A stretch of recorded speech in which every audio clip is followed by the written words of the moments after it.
Pennsylvania Barbershop is under scrutiny this morning after refusing to serve a woman. Barbiere is located near Pittsburgh. It billed itself as a high-end gentleman's barbershop where men can enjoy a haircut and a cocktail, maybe a couple of beers.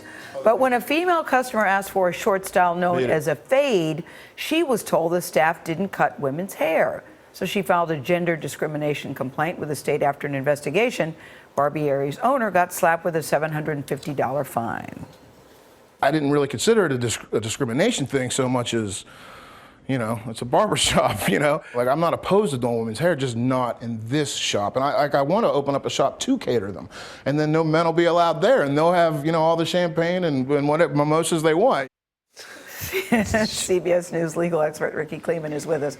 Rikki, good morning. I ain't mad at this guy. I wish he wouldn't have said mimosas, because women like beer and cocktails too. They do. But he says, I'm a high-end barbershop and I've designed it for men. What is wrong with that? Well, there's nothing wrong with it in a sociological sense, but in a legal sense, such a fine line. in a legal sense, she actually is standing on her rights.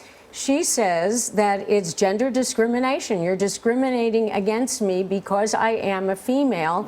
I have a right under the law in Pennsylvania, the Human Rights Commission, Pennsylvania Human Relations Act. And what it really says is if you have a place of public accommodation, that is, you solicit business from the public, and it enumerates all kinds of businesses, including barbershops, that you must not discriminate on the basis of race, color, creed, gender, etc., unless you're truly private. He offered to pay for her to go to another salon too. We should yes, say that. And to make an appointment for her. So instead of her deciding that she would take his goodwill, this is a guy obviously who did not intend to break the law. That's right. That instead she goes over and files a complaint. Small business now gets a $750 fine. I imagine that's a lot of haircuts. What would happen? Let's say he said, "Okay, women's haircuts, $700." Would that get him into trouble? Because there's a version of that happens anyway. Women are kind of upcharged. Well, that's an interesting hypothetical, John, because one of the things as I dug deep into this whole area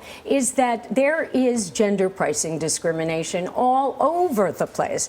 Women pay more for dry cleaning. They pay more for deodorant. They pay more for razor blades. They actually pay more for car repairs.